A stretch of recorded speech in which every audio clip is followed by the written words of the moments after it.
আল্লাহর নবীকে বলল আবু তালেব যে মুহাম্মদ ভাতিজা শুনো, এই লোকগুলোর ক্ষমতা তো সম্পর্কে তোমার জানা আছে, কত বড় ক্ষমতাশালী, কত বড় শক্তি তাদের সঙ্গে আছে।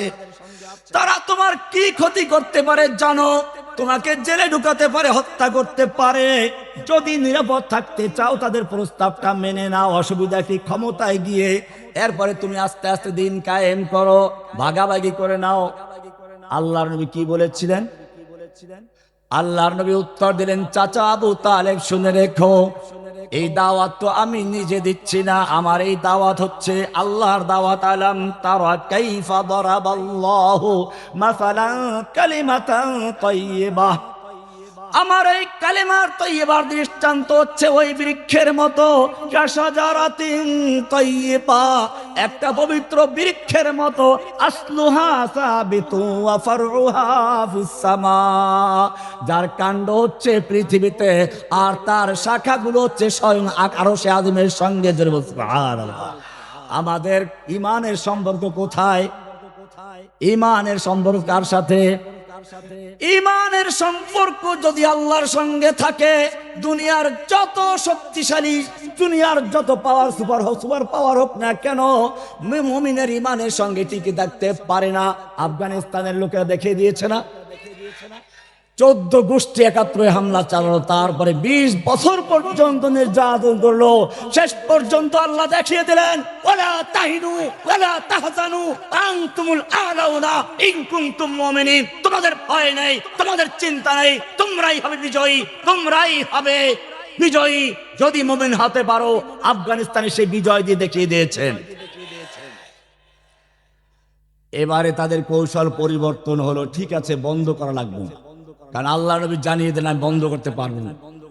তিনি জানিয়ে দিলেন ওরা এই সমস্ত সুযোগ সুবিধা নয়, যদি আসমানের সূর্যটাকে এনে আমার ডান হাতে দেয়, চন্দ্রটাকে এনে বাম হাতে দেয়, মুহূর্তের জন্য আমি কালেমায়ে তাইয়্যিবার দাওয়াত বন্ধ করতে পারবো না। জোরে বলুন সুবহানাল্লাহ।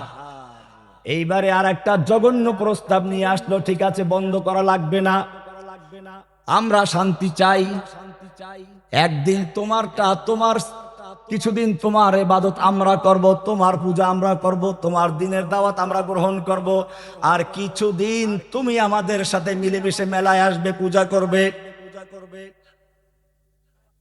বর্তমানে আছে কিনা? ধর্ম যার যার, এই স্লোগান কি নতুন না পুরাতন?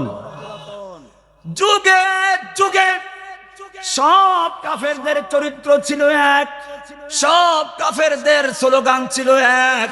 মক্কার আবু জাহেল আবু লাহাবরা এই প্রস্তাব করলো, মুহাম্মদ এত ঝামেলা করে লাভ কি?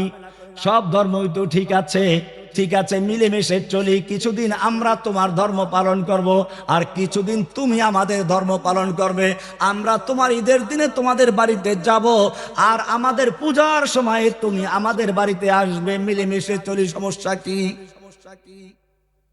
বুঝতে পেরেছেন? আজকে যারা এই প্রস্তাবগুলো নিয়ে ঘুরে তারা কার মুরিদ জানেন? আজকে যারা আমাদেরকে শিখায় ধর্ম যার যার, উৎসব সবার, পূজার মন্দিরে গিয়ে হাজির হয়, মন্দিরে গিয়ে মন্দিরের কথা বলে, আবার রুমাল টুমাল মাথায় কি যেন দেয়, কয়েকদিন পরে সিঁদুর মাথায়ও দিবে, ঠিক কিনা? দেয় না একজনে? মক্কায় গিয়ে হজ করলো, পট্টি বানলো, কালা পট্টি বানলো, বোরকা পরলো, আবার মন্দিরে গিয়ে পূজায় গিয়ে সে সিঁদুর পরেছে।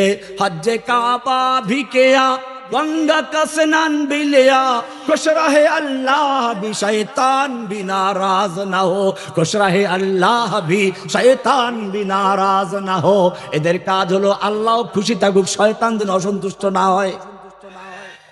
खुश रहे अल्लाह भी, বলো বলো, खुश रहे अल्लाह भी शैतान भी नाराज ना हो, আল্লাহ খুশি থাকুক, শয়তানও যেন। এই প্ল্যান করা হলো, আল্লাহর নবীকে গিয়ে আবার প্রস্তাব করা হলো।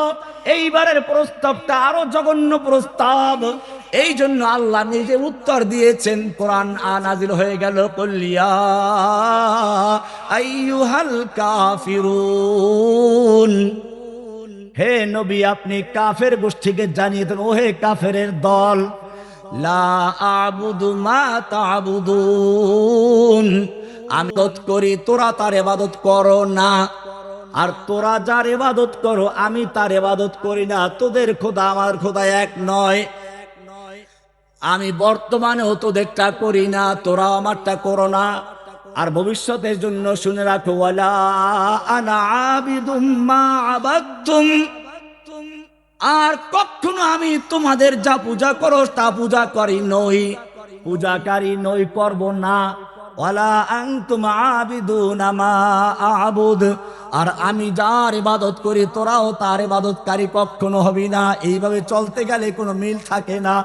লাকুম দীনুকুম ওয়ালিয়া দীন, তোদের জন্য তোদের দিন, আমার জন্য আমার দিন। তোদের সঙ্গে আমার কোনো সম্পর্ক নেই। তোরা তোদেরটা পালন কর, আমি আমারটা পালন করব। তোদেরটায় আমি যাব না, আমারটায় তোরা ধারে কাছে আসবি না। জোরে বলেন সুবহানাল্লাহ।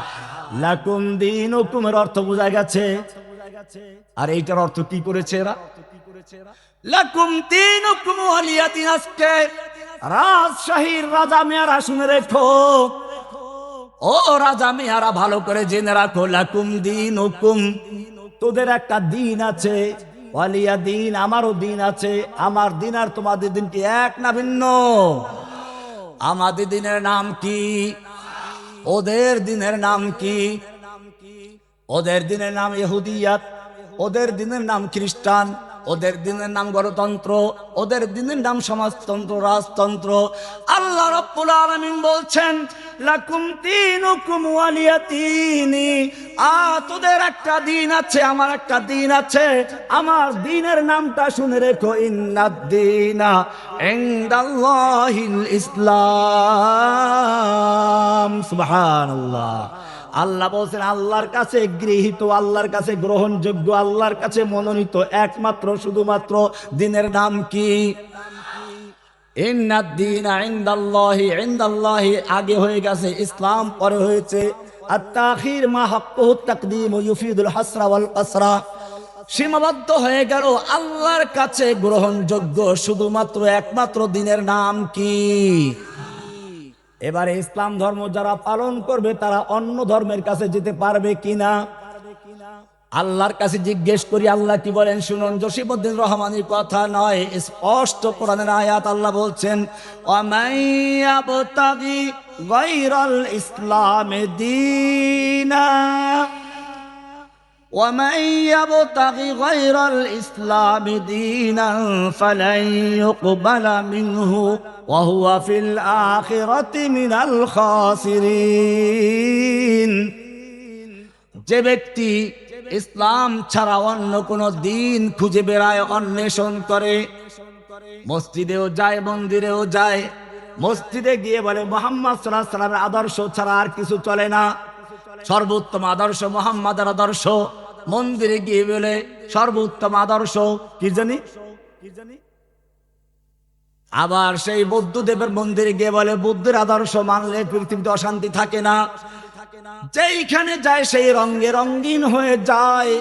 আল্লাহ তাআলা বলছেন, ওয়ামাইয়াবতাগি গায়রাল ইসলামে দীনান, যেই ব্যক্তি ইসলাম ছাড়া অন্য কোন দিন তালাশ করে, অন্য কোন মন্দিরে গিয়ে ঘুরঘুর করে, গির্জায় গিয়ে ঘুরঘুর করে, প্যাগোডায় গিয়ে ঘুরঘুর করে, ওয়ামাইয়াবতাগি গায়রাল ইসলামে দীনান ফালাই ইউকবালা মিনহু, তার থেকে কিছুই গ্রহণযোগ্য হবে না।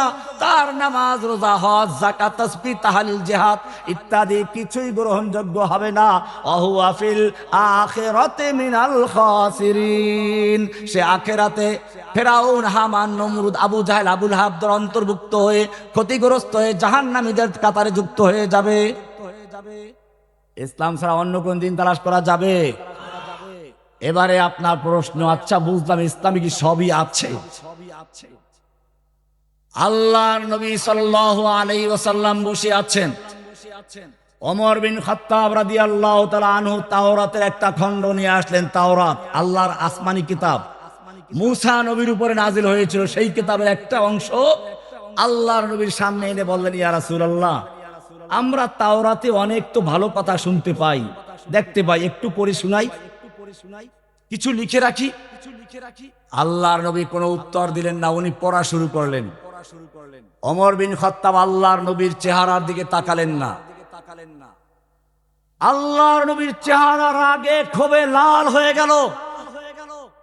কান্না হাব্বার রুম্মান ফুকিয়া ফি ওয়াজহিহি, আনারের দানা যেরকম লাল টকটকে থাকে, আল্লাহর নবীর চেহারা যেন লাল টকটকে হয়ে গেল। আবু বকর সিদ্দিক রাদিয়াল্লাহু তাআলা আনহু বিষয়টা লক্ষ্য করলেন। তিনি বললেন, ওমর তুই যদি মরে যেতিস, সাকিলাতকা সাওয়াকিলু ইয়া ওমর, ওমর তুই যদি মরে যেতিস, ওমর তুই যদি মরে যেতিস, ওমর তুই যদি মরে যেতিস। ওমর কি করলাম? তুমি কি আল্লাহর নবীর চেহারার দিকে তাকাচ্ছ না? এবারে তিনি আল্লাহর নবীর চেহারার দিকে তাকিয়ে দেখলো, আল্লাহর নবীর চেহারা রাগে ক্ষোভে লাল হয়ে গেছে। সঙ্গে সঙ্গে তিনি নিজের ঈমানকে নবায়ন করলেন, বলে উঠলেন, রাদিতু বিল্লাহি রাব্বান ওয়া বিল ইসলামি দীনান ওয়া বি মুহাম্মাদিন সাল্লাল্লাহু আলাইহি ওয়াসাল্লাম নাবিয়্যান ওয়া রাসূলা। এবারে আল্লাহর নবী বললেন, ওমর শুনে রেখো, তুমি আমার সামনে তাওরাত পাঠ করছো, জেনে রাখো এই তাওরাত যার উপরে নাজিল হয়েছিল সেই মুসা নবী যদি আজকে জীবিত থাকতো, ওয়াল্লাহি লাউ কানা মুসা হাইয়ান, আজকে যদি মুসা নবী জীবিত থাকতো, ওয়া আদরাকা নবুওয়াতি, এবং আমার নবুয়ত কাল পেত, মা ওয়াসিআহু ইল্লা ইত্তিবাই, তাহলে মুসা নবীর জন্য পরকালে মুক্তির কোনো ব্যবস্থা হতো না আমার উম্মত হওয়া ছাড়া, আমার ইত্তেবা করা ছাড়া। জোরে বলুন সুবহানাল্লাহ। পরিষ্কার হয়ে গেল, আমাদের নবীর আগমনের পরে, আমাদের দিন ইসলাম আসার পরে আর কোন দিন চলবে? সমস্ত দিন বাতিল, ইসলাম টিকে থাকবে। এই জন্য ইসলাম আগমন করেছে, ঠিক কিনা? এইবারে রাসূলের আগমনের উদ্দেশ্যটাও তাহলে জেনে রাখো। যেই দিন আল্লাহ তোমাদেরকে দিয়েছেন, আল্লাহ তাআলা কোরআনে বলেছেন এই দিন পরাজিত থাকবে না, এই দিনকে বিজয়ী করতে হবে। এই দিনকে বিজয়ী করার জন্যই রাসূলকে পাঠিয়েছি। আজকে যদি প্রশ্ন করি তোমাদেরকে, এক কথায় উত্তর দিবা, লিমাযা আরসালাল্লাহু রাসূলাহু বিল হুদা ওয়া দীনিল হক, আল্লাহ তাআলা কেন তার রাসূলকে হেদায়েত এবং দ্বীনে হক দিয়ে প্রেরণ করেছেন, কেন পাঠিয়েছেন? উত্তর কি হবে? লিইয়ুযহিরাহু আলা দ্বীনি কুল্লিহি, অন্য সকল বাতিল দ্বীনের উপরে আল্লাহর দ্বীনে হকটাকে বিজয়ী করার জন্য আল্লাহ রাসূলকে পাঠানো হয়েছে। কোরআন কারীমের সূরা তাওবার 33 নম্বর আয়াত, সূরা ফাতার 28 নম্বর আয়াত, সূরা সফের 9 নম্বর আয়াত একই কথা বলা হয়েছে, হুয়াল্লাযী আরসালা রাসূলাহু বিল হুদা ওয়া দীনিল হক লিইয়ুযহিরাহু আলা দ্বীনি কুল্লিহি ওয়ালাউ কারিহাল কাফিরুন ওয়ালাউ কারিহাল মুশরিকুন ওয়া কাফা বিল্লাহি শাহীদা। তিন জায়গায় তিন রকম বলা হয়েছে, মূল বক্তব্য একই। আল্লাহ রাব্বুল আলামিন বলেন, আল্লাহ রাব্বুল আলামিন তার রাসূলকে হেদায়েত এবং দ্বীনে হক দিয়ে এজন্য প্রেরণ করেছেন যাতে করে সবার সাথে মিলেমিশে চলে। নাকি মন্দিরেও যাও, মসজিদেও যাও, রাতের বেলায় গিয়ে মন্দির পাহারাদারি করো, এই জন্য নাকি? কি কঠিন অবস্থা। উनको तहदीब ने हर बंद से आजाद किया, लेके काबे से सनम खाने में आबाद किया। যেই মুসলিমদের কাজ ছিল রাতের বেলায় তাহাজ্জুদে দাঁড়িয়ে ইবাদত করবে আল্লাহর সামনে, সেই লোকগুলোকে শয়তান মসজিদ থেকে সরিয়ে নিয়ে, আল্লাহর দরবার থেকে সরিয়ে নিয়ে মূর্তির পাহারাদারির কাজে লাগিয়ে দিয়েছে। নাউযুবিল্লাহ মিন যালিক। उनको तहजीब ने हर बंद से आजाद किया, लेके काबे से सनम खाने में आबाद किया। ছিল কাবার পাহারাদার, হয়ে গেছে মন্দিরের পাহারাদার, ছিল তাওহীদের পাহারাদার, হয়ে গেল মূর্তির পাহারাদার। কেন ভাই, এত অসহায় কেন? ভারত হামলা করবে এই জন্য। هو الذي أرسل رسوله بالهدى ودين الحق লিইয়ুযহিরাহু আলাদ-দীনি কুল্লিহি। আল্লাহ তাআলা তার রাসূলকে দ্বীনে হক দিয়ে পাঠিয়েছেন কেন? অন্য সমস্ত দ্বীনে বাতিলের উপরে এই দ্বীনে হকটাকে বিজয়ী করার জন্য পাঠিয়েছেন। দ্বীনে হকটার নাম কি? দ্বীন ইসলাম। দ্বীনে হকের নাম কি? ইসলাম জানলাম। এই ইসলামের অর্থ কি? এটাও ইংরেজরা পরিবর্তন করেছে। আমি শুরুতেই বলেছিলাম কাফেরদের বোমা হামলার দ্বারা কিছু মুসলিম মারা যায়, ইসলামের কোনো পরিবর্তন হয় না, বরং ইসলাম যুগে যুগে কাফেরদের হামলার কারণে শক্তিশালী হয়েছে।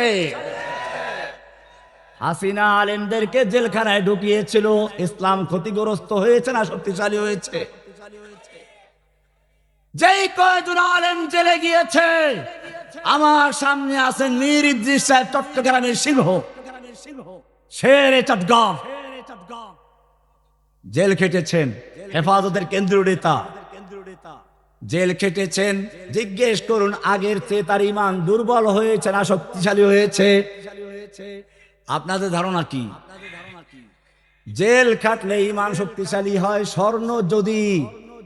স্বর্ণ যদি সুন্দরী নারীর গলার হার হতে চায়, কানের ফুল হতে চায়, তাকে আগুনে পোড়া খেতে হয়, হাতুড়ির বাড়ি খেতে হয়, তারপরে সে অলংকার হয়।